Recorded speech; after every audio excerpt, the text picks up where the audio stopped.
اعوذ باللہ من الشیطان الرجیم بسم اللہ الرحمن الرحیم وَقُلْ اعْمَلُوا، لیکن ساتھ ہی آپ ان کو وہی جو کمزور لوگ تھے کہہ دیجئے، یہ بھی کہہ دیجئے اعملوا، اب دیکھو عمل کرو، اب محنت کرو، اثر نو کمر کسو،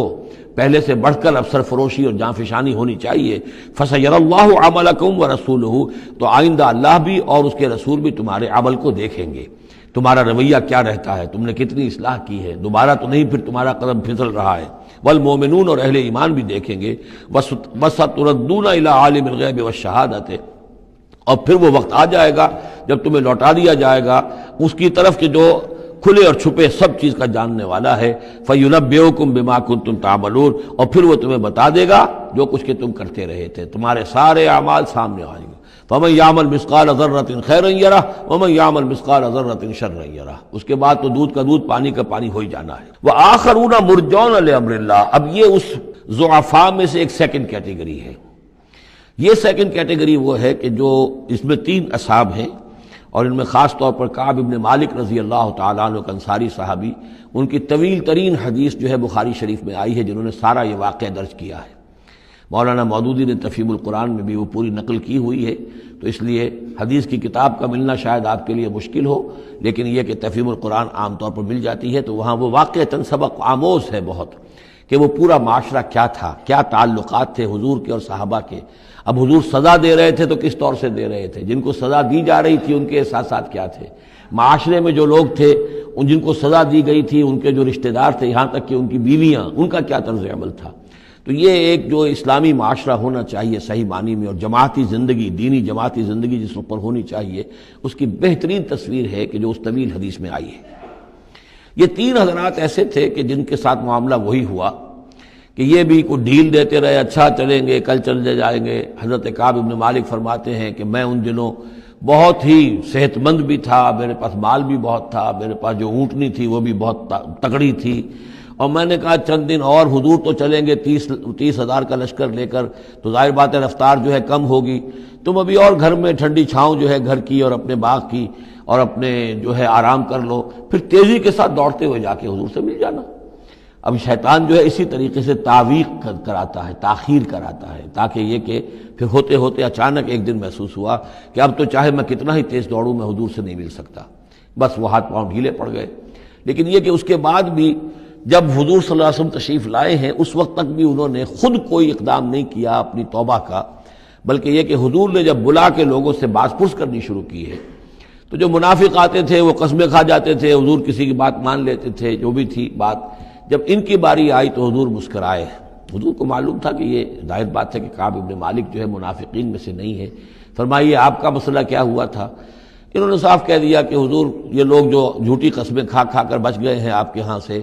مجھے بھی اللہ نے زبان دی ہے، میں بھی بہت سے جھوٹی باتیں بھی کہہ سکتا ہوں، لیکن صحیح بات یہ کہ کوئی عذر نہیں ہے میرے پاس۔ میں جتنا ان دنوں صحت مند تھا اتنا کبھی صحت مند نہیں تھا، جتنا ان دنوں غنی تھا اتنا کبھی غنی نہیں تھا، میرے پاس کوئی عذر نہیں ہے سوائے اس کے کہ شیطان مجھے ورغلاتا رہا۔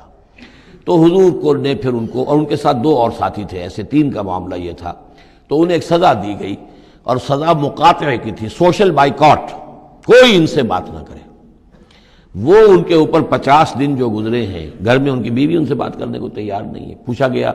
کہ میں بیوی یہاں پر میں رکھوں یا نہ رکھوں، بیوی نے آ کر کہا بوڑھے آدمی ہیں، کوئی ان کی خدمت کرنے والا نہیں ہے کہ رہ سکتی ہو، لیکن شاید انہوں نے بعد میں اپنی بیوی کو بھی بھیج دیا تھا، اس لیے کہ کسی کے پاس جاتے تھے کہ اللہ کے بندے تمہیں تو معلوم ہے کہ میں منافق نہیں ہوں، میں مسلم ہوں، اور تم مجھ سے بات نہیں کرتے ہو، تو وہ جواب دیتے تھے مسلمان اللہ و رسولہ عالم، اللہ اور اس کے رسول کو زیادہ بہتر معلوم ہے، اور منہ موڑ کر چلے جاتے تھے۔ تو یہ وہاں کا معاشرہ جو ہے اس کے اندر جو نظم تھا، ضبط تھا کہ ہمارے نبی نے چونکہ انہیں سزا دی ہے لہذا ان سے کوئی کلام نہیں کرے گا۔ اسی میں وہ واقعہ بھی پیش آیا، چونکہ 50 دن کا لمبا معاملہ تھا، کہ ملک غسان کا جو ہے ان کے پاس ایک آ گیا تیلچی، اور اس کا خط اس نے دیا، اور اس میں یہ لکھا ہوا تھا کہ ہمیں معلوم ہوا تمہارے ساتھی تم پر بڑا ظلم کر رہے ہیں، تمہارے صاحب جو ہیں یعنی حضور صلی اللہ علیہ وسلم، تم تو بڑے شریف آدمی ہو اور تم بڑے اپنی قوم کے جو ہے وہ بہت سربراوردہ لوگوں میں سے ہو، تم ایسے تو نہیں ہو کہ تم اس طرح ذلیل کیا جائے، تم ہمارے پاس آؤ، ہم تمہیں اپنے یعنی اونچے درجے دیں گے اپنے دربار میں۔ تو انہوں نے کہا یہ اور مصیبت آئی، اور وہ خط لے کر پھاڑا اور تندور کے اندر پھینک دیا، ورنہ یہ کہ اگر ذرا سی بھی کوئی کمزوری ہوتی تو یہ کہ اس شیطان نے اس کمزوری کو ایکسپلائٹ کرنے کا بھی اتنا بڑا جو ہے داؤ کھیلا تھا۔ بہرحال ان کا ذکر ہے یہ۔ وآخرون مرجون لامر اللہ، اور کچھ اور ہیں کہ جن کے معاملے کو مؤخر کر دیا گیا ہے اللہ کے حکم سے۔ اما یعذبہم، اللہ چاہے گا تو انہیں عذاب دے گا، واما یتوب علیہم، اور چاہے گا تو ان کو بھی توبہ کی توفیق دے گا یا ان کی توبہ قبول فرما لے گا۔ واللہ علیم حکیم، اور اللہ علیم اور حکیم ہے۔ ان کا ذکر جو ہے پھر بعد میں آئے گا، کچھ عرصے کے بعد گویا کہ وہ آیات نازل ہوئی کہ جن میں ان کی توبہ بھی بعد میں قبول ہو گئی، لیکن 50 دن کا بڑا سخت سوشل بائیکاٹ۔ والذین اتخذوا مسجدا ضرارا وکفرا وتفریقا بین المؤمنین وارصادا لمن حارب اللہ ورسولہ من قبل، اور وہ لوگ کہ جنہوں نے ایک مسجد بنائی ہے ضرار کے طور پر، زدم زدہ، ضرر سے ضرار باب مفعلہ ہے، وکفرا، اور کفر کے لیے، وتفریقا بین المؤمنین، اور اہل ایمان میں تفریق پیدا کرنے کے لیے، وارصادا لمن حارب اللہ ورسولہ، اور ان لوگوں کو گھات فراہم کرنے کے لیے، جائے پناہ دینے کے لیے کہ جو اللہ اور اس کے رسول سے جنگ کر رہے ہوں، من قبل، جو کہ اس سے پہلے سے اللہ اور اس کے رسول سے جنگ کر رہے تھے۔ یہ مسجد ضرار بنائی تھی منافقین نے مدینے کے اندر، اور مسجد قباء کے قریب کے علاقے ہی میں تھی یہ، اور یہ اصل میں اس کے پیچھے ایک شخص تھا ابو عامر راہب، خزرج کا یہ شخص تھا، اور یہ شخص بھی ویسے بڑا عالم شخص تھا، اور یہ عیسائی ہو گیا تھا اور راہب ہو گیا تھا، جیسے کہ ورقہ ابن نوفل تھے، وہ قرشی تھے، لیکن وہ بھی ان کی طبیعت سلیم تھی، عقل سلیم اور فطرت سلیمہ کی روشنی میں انہوں نے بھی اس وقت پھر بت پرستی چھوڑ کر اور عیسائیت اختیار کر لی تھی۔ کان یکتب التوراۃ بالعبرانیہ، اور اتنے بڑے عالم تھے کہ تورات عبرانی زبان میں لکھا کرتے تھے۔ تو اس حوالے سے اسی طرح کی ایک پیرلل شخصیت یہ ہے، ابو عامر خزرج کے تھے یہ، لیکن یہ شخص جو ہے راہب بنا، لیکن اس کو معاملہ برعکس ہوا۔ ورقہ ابن نوفل نے تو حضور کی تصدیق کی، جب حضرت خدیجہ رضی اللہ تعالی عنہا لے کر گئی ہیں حضور کو، ان کا کہ یہ وہی ناموس ہے جو موسیٰ اور عیسیٰ پر آیا تھا، اور اللہ کرے کہ میں اس وقت تک زندہ رہوں جب کہ آپ کی قوم آپ کو یہاں سے نکال دے گی۔ تو حضور حیران ہوئے، ابا مخرجیہم، کیا یہ لوگ مجھے یہاں سے نکال دیں گے؟ تو ان کا کہ ہاں، یہ معاملہ ایسا ہی ہے جس کے ساتھ بھی ہوا ہے، پھر اس کی قوم نے اس کے ساتھ دشمنی کی ہے۔ تو برعکس رویہ یہ تھا اس کا، ابو عامر خزرجی کا، کہ یہ جو ہے حضور کا شدید ترین دشمن ہو گیا۔ بدر کی شکست جب ہو گئی کفار کو، تو پھر یہ مکے ہی میں جا کر آباد ہو گیا، اور وہاں یہ سازش کرتا رہا، اور یہ فوج جو ابو سفیان لے کر آئے احد میں، اس کے پیچھے بھی اس کی سازش کار فرما تھی، اور احد میں ساتھ آیا مشرکین کے، اور وہاں آ کر اس نے مسلمانوں کے جب لشکر آمنے سامنے ہوئے تھے دامن احد میں، تو اس نے باہر نکل کر تقریر کی تھی انصار مدینہ پر، جو بھی اثرات اس کے تھے، قدیم کے نیک آدمی تھا، عالم آدمی تھا، زاہد آدمی تھا، راہب تھا، تو اس حوالے سے اس نے چاہا تھا کہ انصار کو برگشتہ کرے محمد رسول اللہ صلی اللہ علیہ وسلم سے کہ وہ علیحدہ ہو جائیں، لیکن اس کی کوئی چال چلی نہیں تھی، کامیاب نہیں ہو پائی تھی۔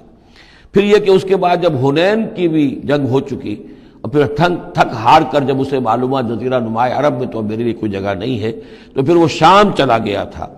شام میں مقیم رہ کر اس کا سلسلہ جنبانی جاری تھا مدینے کے منافقین کے ساتھ،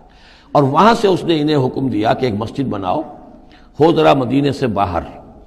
تاکہ جو بھی ہمارے سازشی عناصر ہیں وہ وہاں جمع ہو سکیں۔ یہ آپ کہیں گے مسجد ہے، یہ تو ہم مسجد میں نماز پڑھنے کے لیے جمع ہوتے ہیں، اور چونکہ مدینے سے ذرا باہر ہوگی لہذا اس کی خبریں بھی عام طور پر لوگوں کو نہیں ملیں گی، باہر سے کوئی پیغام مجھے بھیجنا ہوگا میں وہاں پہنچا دوں گا۔ تو نام اس کا مسجد رکھا گیا، اصل میں وہ فتنے کا ایک مرکز تھا جو تعبیر کیا گیا۔ تو والذین اتخذوا مسجدا ضرارا وکفرا وتفریقا بین المؤمنین وارصادا لمن حارب اللہ ورسولہ، یہ تھے مقاصد اس مسجد کی تعمیر کے، مسجد نما عمارت جو انہوں نے بنائی تھی، کہ وہ اصل میں مسلمانوں کو نقصان پہنچانے کے لیے، کفر کی تقویت کے لیے، اہل ایمان میں تفریق پیدا کرنے کے لیے، اور جو بھی اللہ اور اس کے رسول کے دشمن ہیں ان کو ایک جائے پناہ اور ان کے لیے ایک گھات کی جگہ کہ وہ وہاں جا کر آ کر بیٹھے، جی مسافر ہیں، مسجد کے اندر ٹھہرے ہوئے ہیں، ان کے اوپر کوئی جو ہے کوئی تعارض ان سے نہ کرے۔ وَلَيَحْلِفُنَّ إِنْ أَرَدْنَا إِلَّا الْحُسْنَى، اور ان قریب وہ قسمیں کھا کھا کر کہیں گے کہ نہیں حضور، ہماری کوئی بری نیت نہیں تھی، کوئی ارادہ نہیں تھا، بلکہ یہ کہ ہم نے تو نیکی کا ارادہ کیا تھا۔ اصل میں دوسری مسجد ہم سے دور پڑتی تھی، کچھ جماعت میں ہماری کچھ نمازیں رہ جاتی تھی جماعت سے، ہم نے کہا کہ ہم ایک مسجد اور بنا لیں تاکہ ہماری تمام جو نمازیں ہیں باجماعت ادا ہو جائیں۔ واللہ یشہد انہم لکاذبون، اللہ گواہی دیتا ہے کہ یہ جھوٹے ہیں۔ لا تقم فیہ، انہوں نے آ کے حضور سے درخواست کی، ایک دفعہ حضور آپ تشریف لے چلیے، آپ کے آنے سے وہاں بڑی برکت ہو جائے گی، تو آپ مسجد جو ہے ہماری اس کو بھی یہ سعادت نصیب ہو جائے کہ آپ قدم رنجاں فرمائیں وہاں۔ لیکن اللہ تعالیٰ نے بر وقت روک دیا۔ لا تقم فیہ ابدا، اے نبی آپ اس مسجد میں کبھی کھڑے نہ ہوں۔ لمسجد اسس علی التقوی من اول یوم، یقیناً وہ مسجد جو پہلے دن ہی سے تقوی پر تعمیر کی گئی، مسجد قباء قریب ہی تھی، اور یہ وہ مسجد ہے کہ جو سب سے پہلے تعمیر ہوئی ہے اور اس کی بنیاد تقوی پر تھی۔ حضور جب ہجرت کا سفر اختیار کر کے آئے تھے، مدینے پہنچے تو وہاں پہلا پڑاؤ تھا، مدینے سے 3 میل باہر، اس پڑاؤ کی جگہ پر یہ وہ مسجد قباء ہے۔ تو مسجد اسس علی التقوی من اول یوم، پہلے دن سے جو مسجد جو ہے تقوی پر جس کی بنیاد رکھی گئی، احق ان تقوم فیہ، وہ زیادہ حقدار ہے، مستحق ہے اس کی کہ آپ اس میں کھڑے ہوں، اس میں نماز پڑھیں۔ فیہ رجال یحبون ان یتطہروا، اس میں وہ لوگ ہیں کہ جن کو بڑی پسند ہے یہ بات کہ وہ بہت پاک رہیں، بہت پاک رہیں۔ واللہ یحب المطہرین، اور اللہ تعالیٰ کو ایسے لوگ بہت پسند ہیں کہ جو بہت زیادہ پاکی کو پسند کرتے ہوں۔ ان سے پوچھا گیا پھر مسجد قباء والے مسلمانوں سے کہ آپ لوگوں کی وہ کون سا وصف ہے آپ کا جس کی وجہ سے اللہ تعالیٰ نے اتنی مدح فرمائی ہے کہ یہ بڑے متطہرین ہیں، مطہرین، اور اللہ ان کو پسند کرتا ہے؟ تو انہوں نے فرمایا کہ ہم قضاء حاجت کے بعد